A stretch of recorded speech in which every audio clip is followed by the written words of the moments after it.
Welcome to Alchemy. My name is Dennis William Hauck, and together we will explore the ancient mysteries of alchemy. There's a wide range of people here, from those who know nothing about alchemy to those who are in the Alchemy Home Study Program and working with the principles firsthand. So we're going to start with some principles to get everybody on the same track as fast as we can, basically. If you have any questions, though, raise your hand or holler out or throw something at me, and we'll answer, because we want everybody to come along with us, because this is gonna be like a crescendo, if you will. We're going through the true initiations here. We're going to start out in the outer court.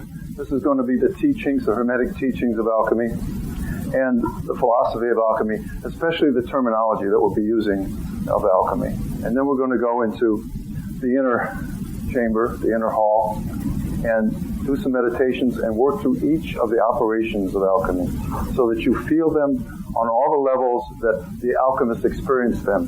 What is that? Here's the first principle. Alchemy takes place always on three levels at once, spontaneously at the same time. Alchemy works in the physical, the mental, and the spiritual. This is tricky for modern people to understand, that one thing on one level could confirm or deny something on another level. Something going on in your body by a correspondence and what you feel intuitively in your mind, that would confirm the operations, the physical operations in the laboratory sometimes. Spiritual visions would confirm it. Synchronicities and things like that would confirm it. And the alchemists would work on the spiritual level to make a change on the physical level, or they'd work on the mental level, or the physical level to make a change on the mental level. I mean, it's like calculus. It's like when you're working with, and forgive me, I'm a mathematician. We won't go into any deep mathematics, I promise, but there is an analogy there. If you've done arithmetic, working with numbers like that is so laborious, so boring, so one level all the time. And then all of a sudden you're exposed to calculus, and it's like everything's freed up and moving all the time because you work from zero to infinity. And you have to think like that. And you have to learn how to think, what's it going to do if this expression or formula is taken to infinity and taken back down to zero, and all the numbers in between. That's what the alchemists do on all three levels of reality. So they're constantly switching back and forth between levels in the laboratory and in their own private lives, in their own private perfection, psychologically and bodily. That's what's confusing to a lot of people about alchemy. And when they read the alchemists and the original alchemists, is that they're talking about all three levels at once. One alchemist could be talking about a physical experiment in the laboratory, another alchemist talking about some psychological problem he's having and working with the energies there. Another alchemist talking about some spiritual insight on the highest level of consciousness, and they're all talking about the same thing. And that's hard. And you'll notice that I'll be flipping around like that, so forgive me at the beginning. But things on different levels confirm different things on other levels, and that's a principle of alchemy. And it really frees up your mind. There's why we're going to be talking about linear operations in alchemy. None of this is linear. It's really, and that's another point to try to make, that this is an evolutionary growing process that is basically the pattern of the universe. Where to start with alchemy? It's such a long history, such a tragic history in a lot of ways, and such an important history to everyone in the room, everyone living today. And the true history of alchemy actually starts as kind of a conspiracy to suppress it, which has been called, I think, the Hermes Conspiracy by other authors. But it involves, goes back to about 1400 BC, and involves a remarkable pharaoh by the name of Akhenaten. He was a pharaoh who really was just kind of a traditional pharaoh. At the time, the religion of Amun or Amen was the predominant religion in Egypt, along with all the other gods of Egypt, the dozens and dozens of gods. So it was a plural divine society, if you will. They had different aspects of gods that they worshipped, and the priests of Amen were the strongest, and they truly had great power over the politics of the country. Akhenaten, according to his own writings, rediscovered the Emerald Tablet, which according to legends, and actually some more recent writings we find from Manetho, a scribe in Alexandria. The Emerald Tablet was written by a man, God, or a divine person, or an extraterrestrial, whatever Thoth was. He was the author of the Emerald Tablet. He was part of a group of 9, as they called it, the Ennead. And Thoth was like the emissary between these rulers, whoever they were, wherever they came from. There's no mention of where they came from in any of their texts, except that they came during a time called Zep Tepi. And this is about 10,000 BC. Between 40,000 and 10,000 BC, a time called Zep Tepi in the text, when giants, now whether they mean titans, or whether they mean giant intellects, or other things, the texts are not clear in that too, but some type of exceptional people came to the planet, came to Egypt, and started teaching people these advanced ideas. And these are the original Hermetic teachings, according to the tradition. During the flood, which was about 10,000 BC, the great flood that swept through Egypt and all around the world, Thoth summarized the teachings that the Ennead brought to the world in the Emerald Tablet. It's a succinct summary of all the teachings. And he put the Emerald Tablet, yes, E-N-N-E-A-D. It means group of 9, and that's what the Egyptians called them. And he summarized the principles and put them in the Emerald Tablet, which was a crystalline tablet. In fact, there's a lot of evidence that the Emerald Tablet was a real, genuine Emerald Tablet. It was, from the Egyptian measurements, 11 by 16 inches square tablet, emerald clear glass or emerald with bas relief lettering. We know this from the writings, the letters of people who actually saw it on public display. Alexander the Great put the Emerald Tablet on public display in Heliopolis in 32 BC, and people who saw it actually wrote letters about it. We have those letters. So there's some evidence that this is a real Emerald Tablet, that it really is some type of miraculous document like that, and that it even glowed in some of the letters, and very weird things have been written about the Emerald Tablet all through history. So it's fable and it's fact, and it's a combination of human expectations too, that there should be something like this that would fall from heaven to give us guidance in the world, and that's what happened in Egypt according to the old writings. Thoth took the tablet and put it in one pillar. He sealed it up in a granite pillar, green granite pillar, and he took the writings and the scrolls that they had and sealed them up in another pillar. These 2 pillars came to be called the Pillars of Hermes down through history, and they were reported by actually existing. Herodotus wrote about them, and other historical researchers, that these were really still existing. He sealed them up in 10,000 BC to survive the flood. In other words, that was his legacy, and the groups of 9's legacy to us. And indeed, the first mention we have of them being rediscovered, of someone finding the pillars and releasing the documents within them, is with Akhenaten in about 1440 BC. When he discovered the Emerald Tablet and the teachings therein, he actually changed his name from Akhenaten, in other words, servant of the Amen, this god, to Akhenaten, servant of the one God, because the teaching in the Emerald Tablet is that all the gods, all the archetypal presences are just aspects of one soul God, the one mind of the universe. That teaching is fundamental in alchemy, and it became fundamental to Moses, a prince in his court. The whole Abrahamic tradition could have found its seed in Akhenaten's court. In fact, Freud wrote a book about that. There's been other books about that too, so it's not my idea. There's evidence there that Moses took his idea of the one God from these teachings. Akhenaten went even further. He ran with it, and he tried to shut down and destroy the priests of Amen. Their powers were supreme, though, and it was very difficult. So he moved the capital from Thebes to his own city of the Aten, he called it. It was a community that still exists in Egypt of about 60,000 people. 60,000 select spiritually advanced people he brought to the city. They lived in amazingly modern conditions. Yeah, this city was amazing, really, in its power as a presence in the world. It was like a utopian society. 60,000 spiritually advanced people, men and women, had voice in the community. Men and women had the same say. Men and women shared the same quarters. This is extremely unusual for Egypt even today, for women to have any voice. And he gave it to them at that time. And also, well, there's all kinds of things that they shared, masculine and feminine energies. The whole idea of Akhenaten was to balance these energies. In fact, there's evidence that he himself was kind of a hermaphrodite. He certainly was a strange-looking guy.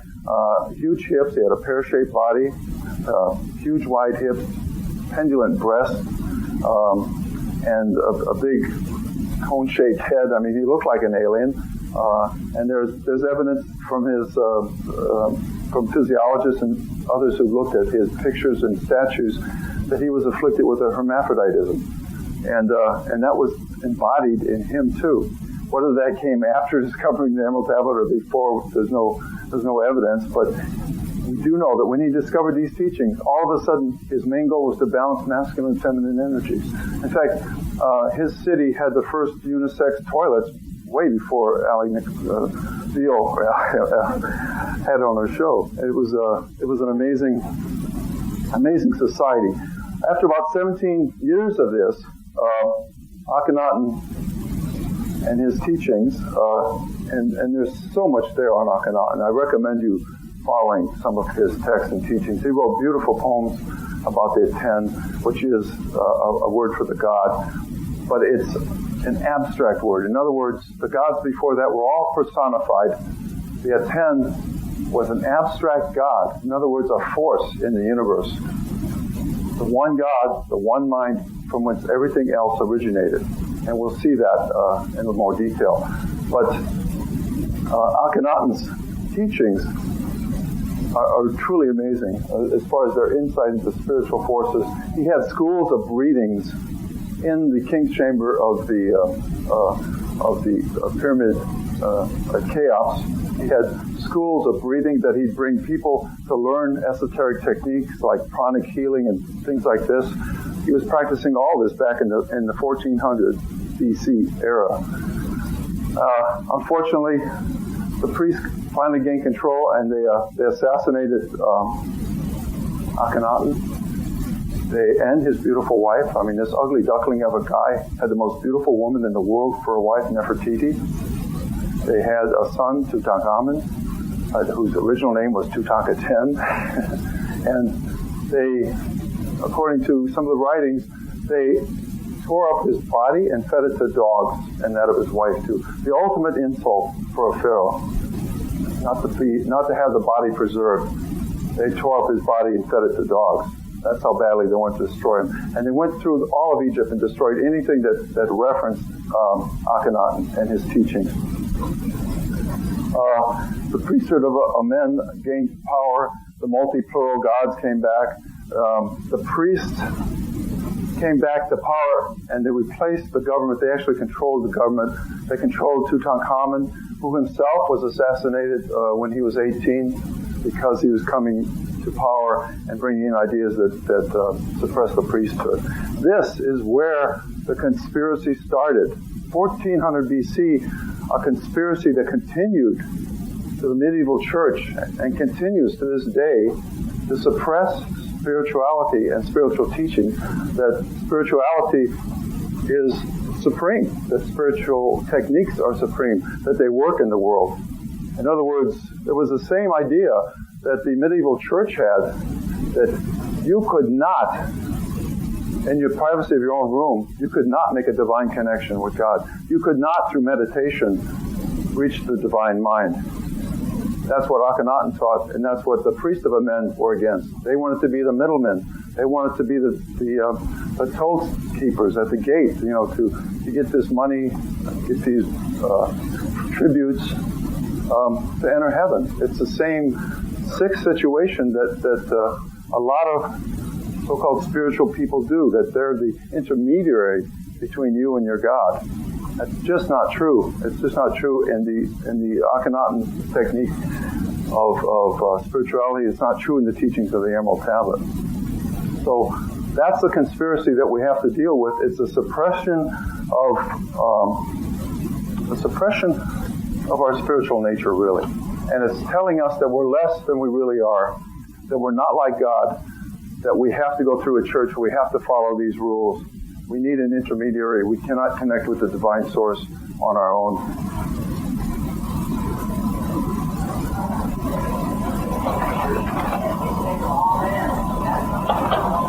That's true.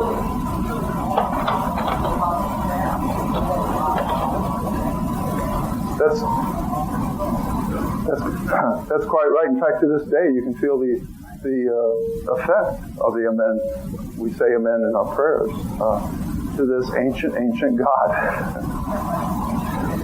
This phrase, salve et coagula, is a Latin phrase. I won't give you too many Latin phrases, I promise, but this summarizes the whole work in alchemy.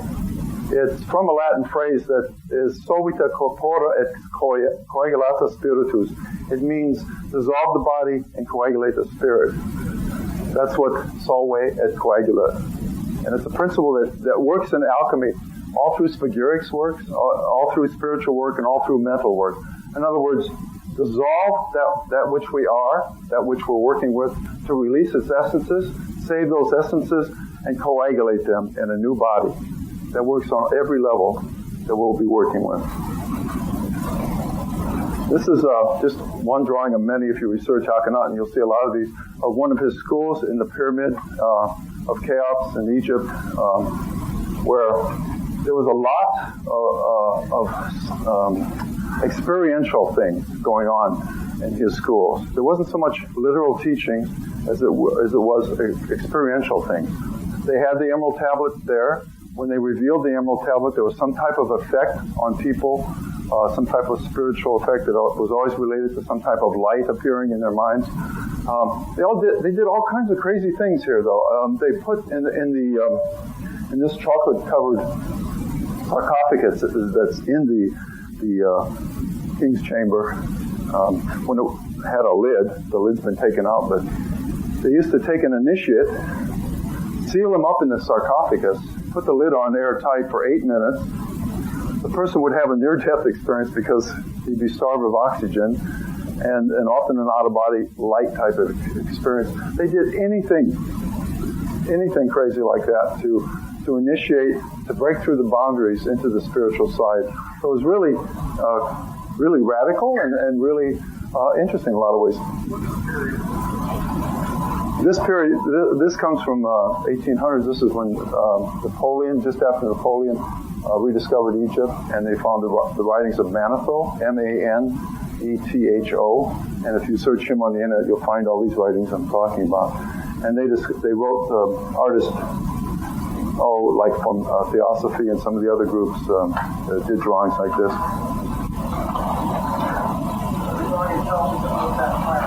Right, it's based on what Manetho described in his text. This is a medieval portrayal of Hermes Trismegistus. Hermes, the thrice greatest, is what the Latin means. In other words, he achieved perfection on all three of these levels we're talking about, body, mind, and spirit. Hermes is related to Mercury in the Roman tradition, to Thoth in the Egyptian tradition, to Enoch in the Islamic tradition, and in the Bible. It's a presence that it's really hard to tell, was this a man, was this a god, was this a spiritual presence, was this something that came up in people? Can we be Hermes? Is there a Thoth here? Can we connect that way? The answer in alchemy, in the alchemical tradition, is yes, that you can become Hermes. And that, in fact, writers who felt that they shared the mind of Hermes wrote under Hermes' name. So we have hundreds of documents from Hermes Trismegistus that may originate from many different authors, but they felt like they did in Egypt. When you were in this one mind, it was all the same mind. It was all this inspired presence. And it wasn't channeling now. It was the inspiration that came from Thoth. This type of Hermetic teaching, which is called the perennial philosophy, filtering down from above and giving you clues to what it is and how it applies in your society. It's like there's a force back there coming through to us And it's not channeling, it comes through when we feel inspired and when we connect with inspiration. And very much so that it's the same type of ideas coming through when you're in that state. So the Corpus Hermeticum is a collection of hundreds of documents written in the name of Hermes, all saying, I am Hermes. And a lot of people say, well, then they're all fraud. But not so, because they were in this one mind. It's the same person. And that person goes all the way back to Thaw. And that's the idea that this presence is with us in the world today, and that it's there for us to connect to if we make that effort to go into higher consciousness. Because once you're in the higher consciousness state, you're connected. You're a stone's throw from this one mind and its influences on us. The Emerald Tablet, of course, some of the most famous phrases. And in fact, I think we're going to sanctify the energy here a little bit before we go any further. And the best way to do that, I found, is to say the Emerald Tablet. And you've got a copy of the Emerald Tablet in your book there. Let's just take a few breaths and forget about all the traffic today, and forget about all the hassle coming here, and forget about your breakfast. And let's connect with this higher mind I'm talking about. And if you just listen to the Emerald Tablet and its principles, I think you'll discover in this short phrase principles that you can live with in your heart as well as in your mind. Don't really try and understand it intellectually. Just feel what it's telling us spiritually. And the alchemists said the Emerald Tablet, read the Emerald Tablet whenever they began their work. In the medieval times, alchemists had a copy of the Emerald Tablet on their walls, constantly going over to it, referencing the secret formula that it contains. And it does indeed contain a chemical formula, which I've translated there's a 1,000,000-word text from Gottlieb Lotz, who was an alchemist, a German alchemist. I've translated a lot of it, and it's all about the actual chemical formulas, what the chemicals were in the so-called Arcanum experiment that is concealed and coded in the Emerald Tablet. Fascinating thing. I've got a little pamphlet on it back there, and I'm trying to translate more of that. But the chemicals that are in the Emerald Tablet are ancient Egyptian chemicals. We know that they worked with them, and actually that is where the formula for the Emerald Tablet came from. This chemical formula came from Alexandria. The Christians and the Arabs took this ancient tradition. There were like 700,000 volumes in the Library of Alexandria. They reduced it through burnings and whatever. By 400 AD, there were like 70,000 manuscripts left. And the reason the Emerald Tablet survived to us is because there were Arabic translations of some of these works. They couldn't read Arabian, so they didn't burn those books, and they survived in the Islamic countries. Really, we have Islam to thank for the Emerald Tablet. And Lotz, L-A-T-Z. And so they worked with these chemicals and discovered them in translations really when the Arabian writings came to Spain about 700 AD with the Moorish invasion of Spain. And that's really how alchemy entered into Europe. So in order to sanctify this presence here, to clear out the crucible, to clear out our minds, let's say the Emerald Tablet and get a feeling for what it means. And really we're going to spend the rest of the day trying to apply these principles and understand them. In truth, without deceit, certain, and most veritable. That which is below corresponds to that which is above, and that which is above corresponds to that which is below, in order to chronicles of the one thing. And just as all things come from this one thing, through the meditation of one mind, so do all created things originate from this one thing, transformation. Father is the sun, mother the moon, the wind carries it in its belly, its nurse is the earth. It is the origin of all, the consecration of the universe. Its inherent strength is perfected if it is turned into earth. Its separate the earth by fire, the subtle from the gross, gently and with great ingenuity.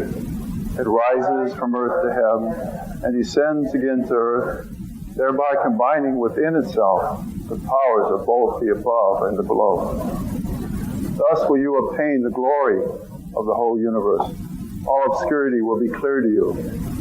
This is the greatest force of all powers, because it overcomes every subtle thing and penetrates every solid thing. In this way was the universe created. From this comes many wondrous applications, because this is the pattern. Therefore am I called thrice greatest Hermes, having all three parts of the wisdom of the whole universe. Herein have I completely explained the operation of the sun. Thank you. Thank you very much for saying that along with me. The intonation of the Emerald Tablet, in fact, the tradition in alchemy is that the word comes from the expression of what's in the one mind.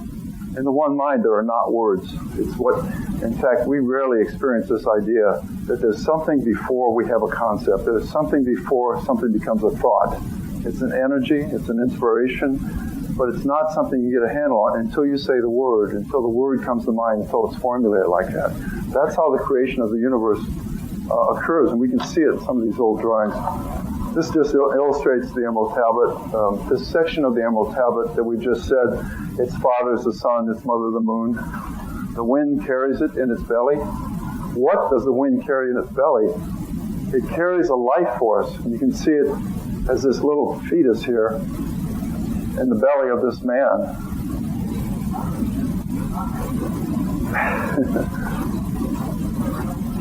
In the solar plexus tendine, energy part, the Manipura. What is it? It's not a fetus. It's the life force.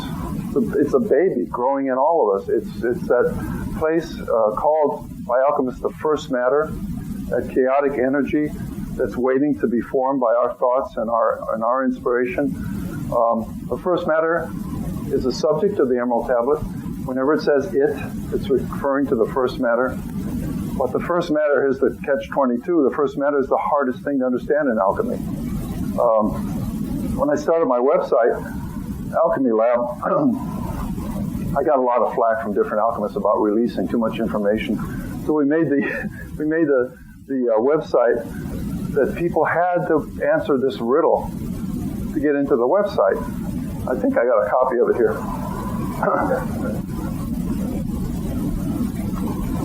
And if they could answer the riddle, then we felt that they had enough background or teachings or sophistication to, here it is,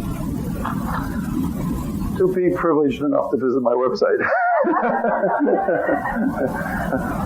The key to life and death is everywhere to be found, but if you do not find it in your own house, you will find it nowhere. Yet it is before everyone's eyes. No one can live without it. Everyone has used it. The poor usually possess more of it than the rich. Children play with it in the streets. The meek and uneducated esteem it highly. But the privileged and learned often throw it away. When rejected, it lies dormant in the bowels of the earth. It is the only thing from which the philosopher's stone can be prepared, and without it, no noble metal can ever be created. This is actually a riddle, the answer to which is the first matter. Nobody got it right. Nobody was visiting my website.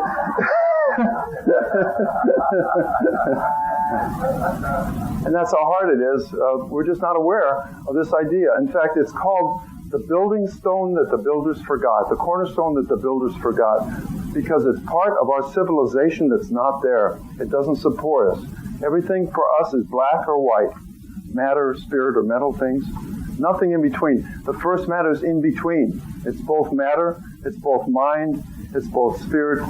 It's something that exists in between and has that potential. The closest we can come to maybe is energy, our idea of energy, or light, or something that's not connected with matter. But the first matter is a difficult concept. It was difficult for the alchemists. If you look up in Rutland's alchemical dictionary from the 1400s, there's 400 words when you look up first matter.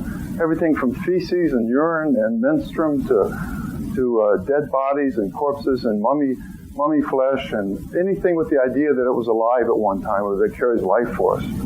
In fact, the word alchemy comes from Alchem, which means the black dirt of the Nile, this fertile dirt, which was an Egyptian word for the first matter. This black soil was very fertile, so it's always there with that idea of it's something unexpectedly fertile, or unexpectedly it's going to grow into something new. So Alchem, or Chem, the name for this black soil, became alchemy in the Arabian, meaning the science from the black soil, or from the first matter, or from Egypt. In fact, in hieroglyphics, there are very few round symbols. The circle has this idea in Egyptian hieroglyphics of being something perfect. They put a cartouche or an oblong circle around a pharaoh's name to indicate that it's sacred. Very few round circles. One is for gold. It's a round circle with a dot in the center. This ancient symbol for gold. The other one is for the first matter. It's a circle with 3 wide bands going through it. Such a perfect symbol. I couldn't come up with a better one, because in the first matter, there's the idea that there are 3 principles at work. And these principles are sulfur, mercury, and salt. And that's an ancient hieroglyph that modern researchers, it's one of the few hieroglyphs that they have no idea what it means. And yet it's Alchem. It's the name of Egypt, and they have no idea what it means. And they're arguing about what it means. Some believe it means placenta. Some think it means just the black soil during the flooding of the Nile, and that's what these 3 bands are, waves.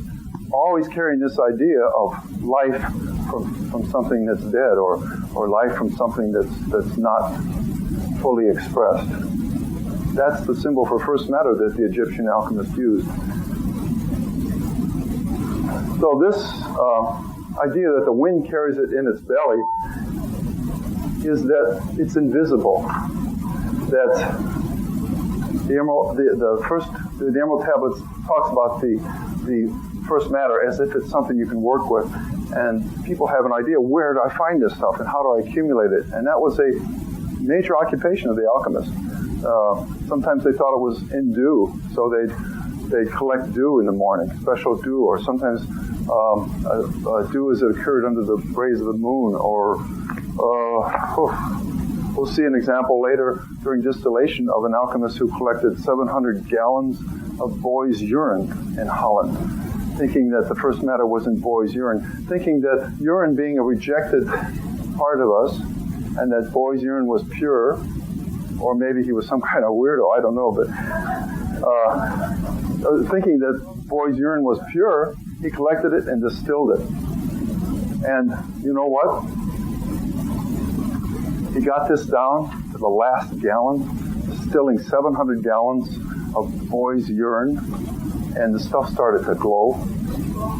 And the whole lab filled up with this beautiful glowing light that came from this retort, where his distilling was dropping in drop by drop. And when he got to that concentration that was just right, it started glowing. I got a picture of it.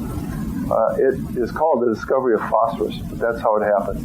Because phosphorus is in urine, what he did by concentrating the urine so much, he released phosphorus. But it couldn't have been a better synchronicity that he discovered. It's like the quantum effect. You know, the experimenter affects the experiment by what he expects to happen. We know that consciousness is a force in nature in quantum physics. We just haven't. That just hasn't filtered down to our everyday society. That's the principle of alchemy. Consciousness is a force of nature. What you project in reality can actually change it. So for a long time in Europe, almost 40 years, alchemists were drinking boy's urine or distilled boy's urine because it had this principle that the first matter was a glowing energy presence, a light, just like Akhenaten believed that this energy was a light. We know from the Eastern tradition of alchemy that this is also the life force, the invisible life force within us. Prana, Chi, Ki, Kundalini, all these things, that's the first matter in our bodies, and that's how the Eastern alchemists work with it. In fact, I find that if you're really stumped in Western alchemy, go to Eastern alchemy and it'll be a very clear exposition. It's like the two balances each other. It's like they balance the planet, yin and yang. Western approach is argumentative and linear and based on logic and experimentation, whereas the Eastern approach is very feminine, it's very passive, it's very experiential, and very much feeling the energies and working with them that way. So they balance each other in a perfect way. And you can, if you have the ability to not being tied to a tradition, you can really learn a lot just that way by jumping back and forth between the traditions. Mother is the earth. Mm-hmm. The symbol for, I'll put it up. It's Mother is the earth. Or the idea is that the first matter, the goal of first matter, even though it's invisible, even though it's not seen, even though once you get tuned into it, you can pick it out in people, and you can pick it out in a room, you can pick it out in a field, even though you can get a sense of it that strong, it's not perfect until it's made into something. Until the first matter is changed into something more perfect than that which has already existed. Whether you're working on yourself, whether you're working on lead in the laboratory and changing into gold, whatever you're working on, the first matter is instrumental in changing it. All the workings in the laboratory is solway, dissolve everything down to its basics. So you work with matter and you release the essence of matter, which is what? First matter. Everything has a spark of the divine mind in it that's released through alchemical operations. Once that divine essence is there, you can tap into it with mental energy, with meditation, and change it into something else. And this has really some strong implications for healing and for spiritual growth. And we'll go into more of the actual operations here. Again, this part of the Emerald Tablet is talking about the elements, the four elements, water, fire, earth, and air. And they're also present in human beings as the different humors. I'm sure you're all familiar with the melancholic humor, which is earth, or the choleric, which is fire, the sanguine, which is air.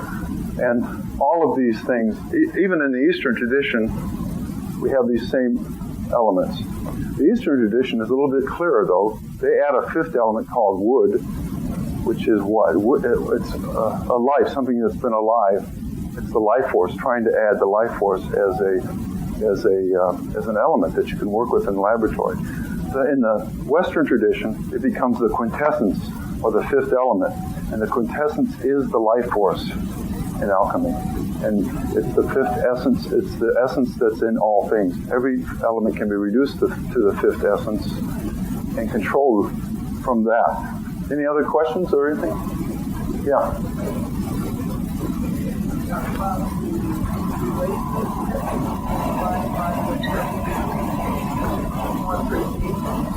What is the relationship between divine man and first matter? Does one precede? And we're going to actually see that on a drawing coming up, where the alchemists show it beautifully. What the relationship between the divine mind, the first matter, and our mind and our world and matter. And I'll save that to explain it when I show that drawing. Again, these are the more pictures of the elements, and I want to talk about the symbols actually in this drawing here. Alchemical work took place in the inner laboratory, so physical work in the laboratory was always complemented by mental and spiritual work too. So there's meditation involved in trying to change your mind.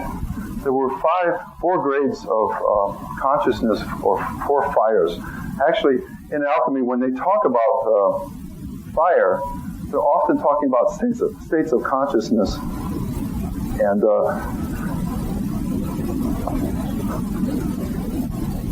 states of consciousness and spiritual growth on that line. In other words, fire as a light of consciousness. And there were four grades with which the alchemists worked. There was the celestial fire, which is the fire in the mind of God. This is not the word, okay? This is the fire before the word. This is the inspiration of God, or the celestial fire. And the alchemist could contact this fire too and use it in his work. And there was the central fire. In other words, hidden in all matter was a seed or a spark of this divine mind. In that table, there's a spark of divine mind. This table was alive. That table's alive. The chair's alive. You're alive. It's all alive because of this central fire it has in it, the essence of the divine mind that projected it into existence. Jung talks about it more in terms of archetypal principles. There's an ideal table that came from, he doesn't want to mention the word God, but it came from the divine mind, or the one mind. And the other fire is the everyday fire. They call it the elemental fire. That's the fire of the laboratory. And they treated that fire in the laboratory that caused transformations and things as a fire of consciousness too. In other words, you turn on the stove, that fire is going to do work for you, and it seems to be alive and changes things. So that fire is a consciousness too. When you cook, you're cooking with the consciousness of the fire on the stove and the consciousness of the fire within you to create something. Cooking's the same as alchemical work in a lot of ways. It's working with the fires to project and change and transmute things. Fire is the number one element in alchemy because it changes. It's the agent of change. And for instance, sulfuric acid and the acids are all considered liquid fires. Anything that changes things like that is a fire. The fourth fire is called the secret fire. Alchemists never revealed the secret fire and talked about it openly, namely because they get in trouble with the church, I think, in the Middle Ages. The secret fire is your sexual energies, your life force energies, your ki, your prana, those life force energies that are inside you. And those are the energies that they use to transform themselves. The secret fire is really the secret of the alchemical transformation, knowing how to direct your own energies, your own consciousness and life force, and whether it's in tantric alchemy working with the sexual kundalini, ideas like that, or whether it is a more Western tradition of working with mental energies and life force. Those are the four fires. We'll talk about those a little bit later. This complicated symbol is really about fire and water coming together on the vertical axis of reality. And these are the operations of alchemy in highly schematic form. But they're talking about definite processes that go on in the laboratory. And we're going to talk about each one of those processes. But this is how esoteric things can get in alchemy. This is a description of alchemical processes going on in a laboratory. Imagine trying to figure that out. And sometimes it's clearer what these operations are. Often they associate it with a tree of life. In other words, alchemical change is a growing process, going through these 7 stages.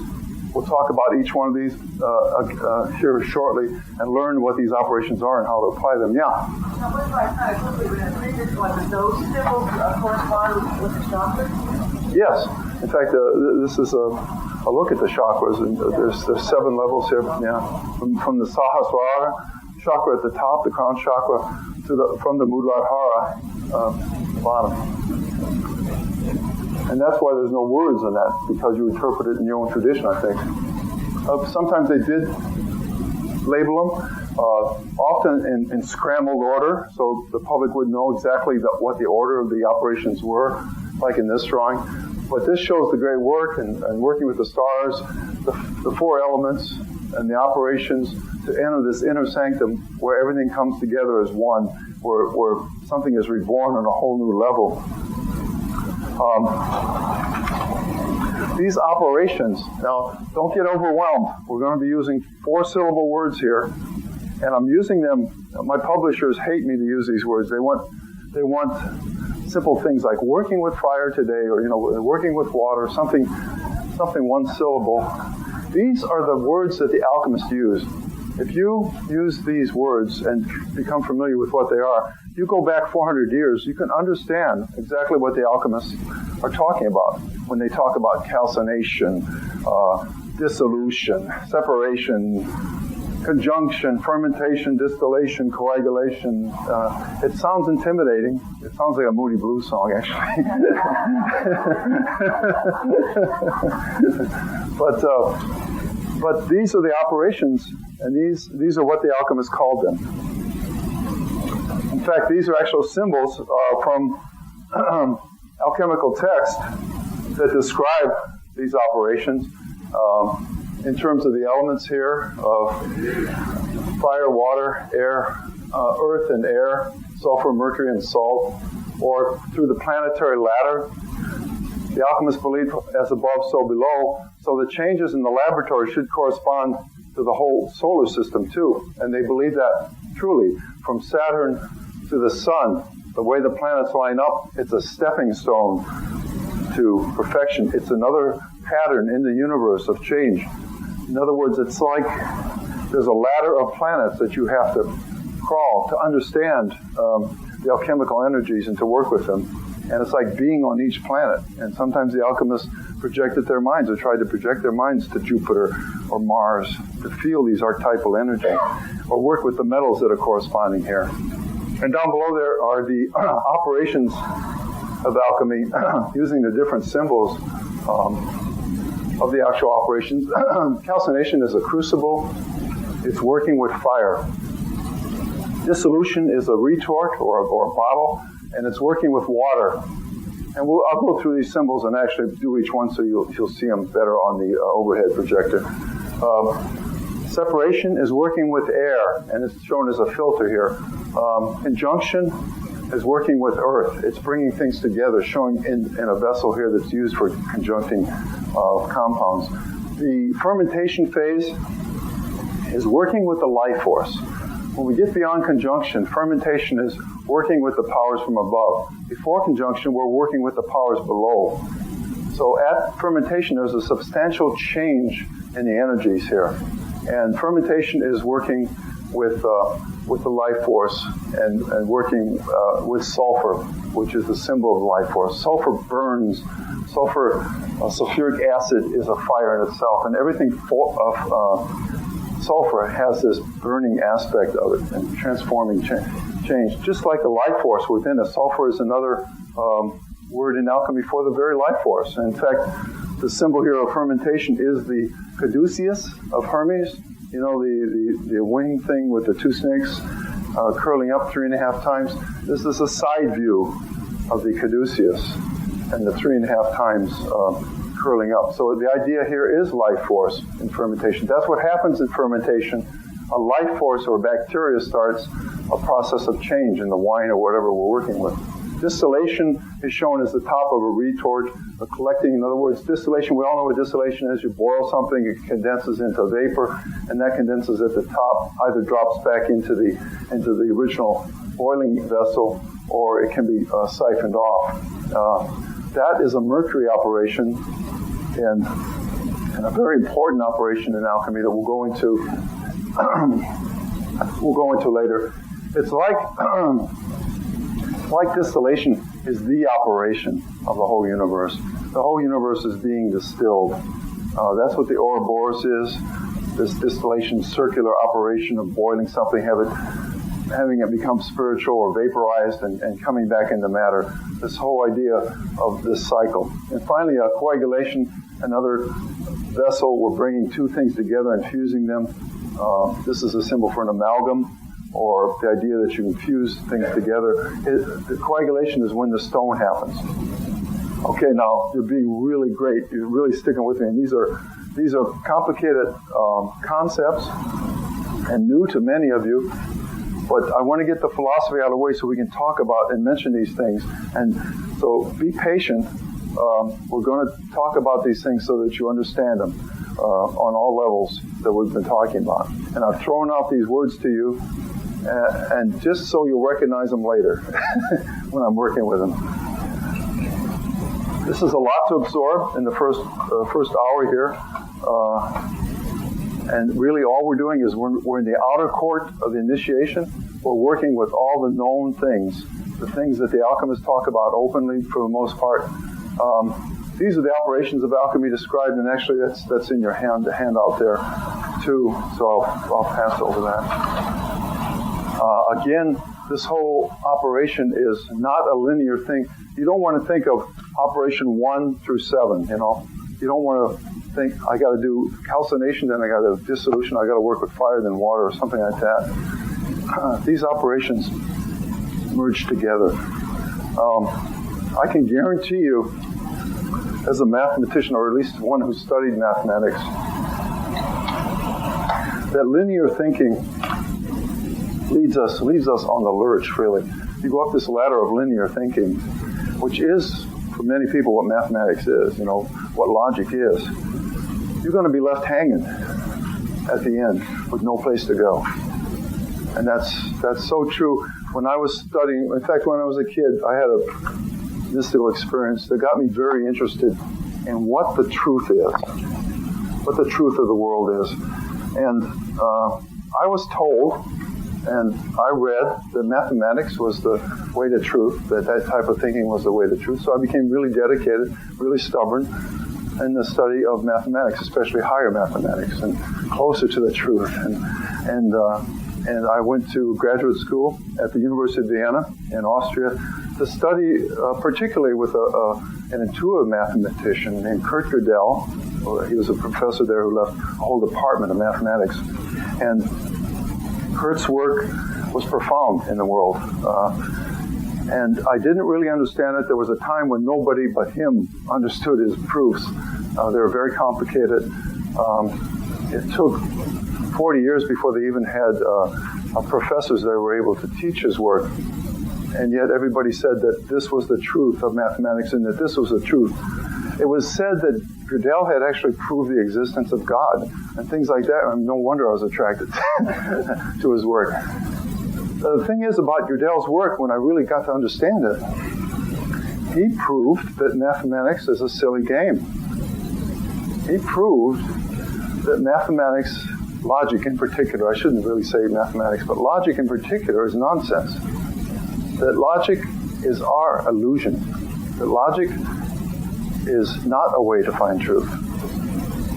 And there were mathematicians jumping out of windows. There was mathematicians committing suicide when they read his proof and understood it. Because it said, all this work you put into logic and being logical and trying to live logical is nonsense. It has no foundation in mathematics. And the way he did it, I won't go into a lot of detail, but at the time, there were a lot of anal retentive mathematicians, Whitehead and Russell, who were really trying to prove that mathematics was extremely neat and that every conclusion in mathematics could be proven based on what came before it. So they got down to number theory, which is the basis of mathematics, and they were working with axioms, and they really got stuck.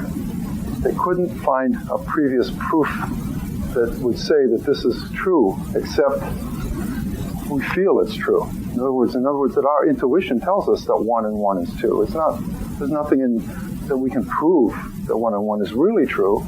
It might be 3, or it might be 4. We can't prove any difference from that, except just our intuition. They got down to that level. That's when Gödel came in, and he says, you're right. And he proved it by using what's called self-referencing propositions, which is really, in alchemy, we use some self-referencing meditations. They're very powerful.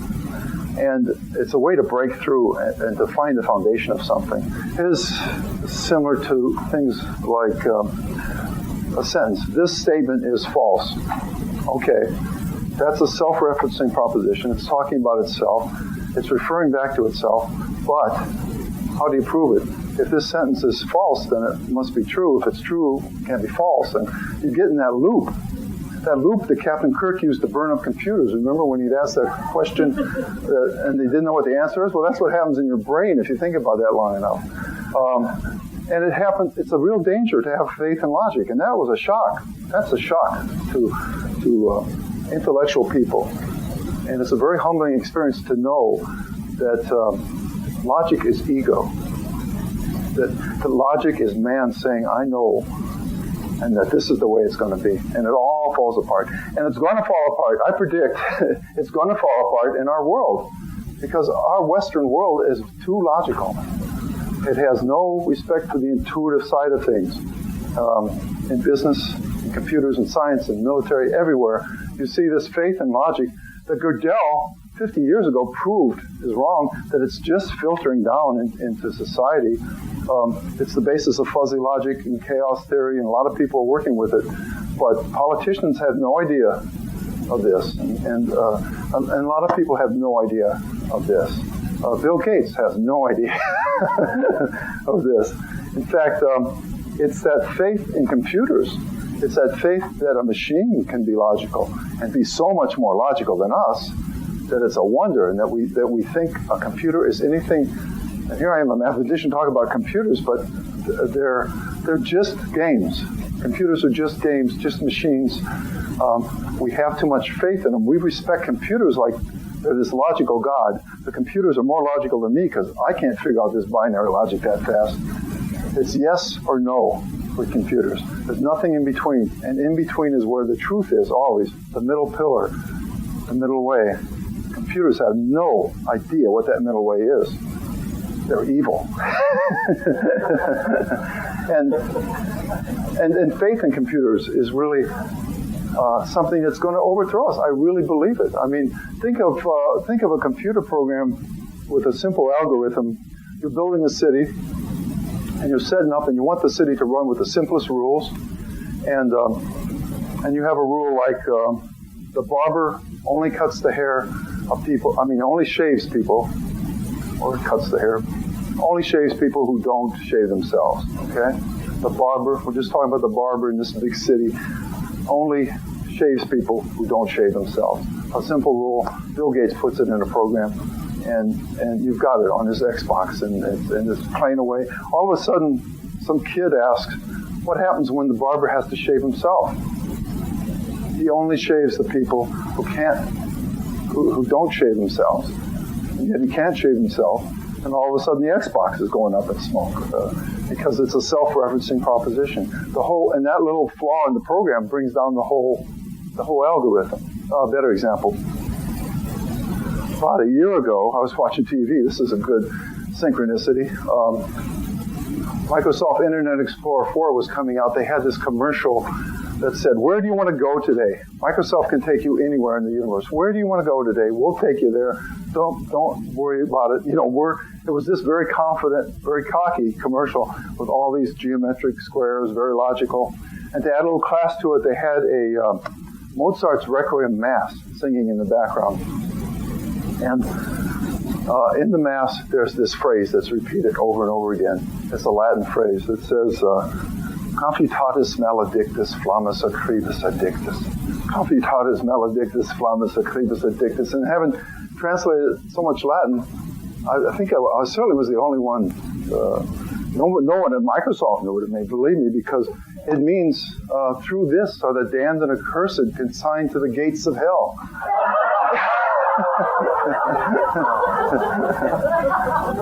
And I think someone wised up at Microsoft, but through the Internet Explorer and through your computer is how you're going to end up at the gates of hell. It's just too much synchronicity for me, and I really think that something like that's going to happen in the world, and if it's going to be far beyond the 2000 millennium problem, which is another example of this. In other words, truth, logic is not the way to truth. That's what Goodell taught us. And it's a good game. It's a good operation, a good thing to use. Things work smoothly. We feel secure. But it's not until you enter the chaos of intuition, of opening yourself up to not only thinking, which is logic, but also feeling. In other words, we got the masculine and feminine again, just like Akhenaten believed. You have to balance these two. Masculine, argumentative, logical thought, the way of the Western world, the way of science, versus the feminine way, the passive way. Wait for the feeling to come. Thoughts come really fast. Thoughts are a mile a minute. You have to wait for intuitions and feelings to catch up with thoughts. That's why it never happens, because we're such a thinking people. There's so much time we spend in this 4-inch area of our cerebral cortex, when the realities are in our heart, according to Goodell. This is mathematics. This has been proven, and yet people don't realize it. They still think that math is logic, that logic is the way to truth, and it's just not true. So as much as you are shocked by that, as much as Bill Gates would be shocked by that, I was shocked by that, and mathematicians were shocked by that all through the world. And it put me into a funk, I guess. So it put me into a little bit of a depression in Austria. Along with other things, I was homesick and also at the end of my rope as far as financial things were going. But so all this come together at once. I lost everything, it seemed to me. And it's just at times like that something opens up for us. As soon as we become that empty cup with no prospects, it's like something opens up. I mean, Jung's talked about this. Perhaps you've experienced in the library where you're just totally frustrated, doing some research or looking for a topic, and all of a sudden the book falls off a shelf or something, and it opens up to the page that you're looking for, the answer to your question. Or that happens to me all the time. Books are like I Ching references. I mean, if you get to that point where you've given up looking logically, and now you've just thrown it open to the gods, and all of a sudden, often things happen like that. Jung called it the library ghost, and he really believed in it.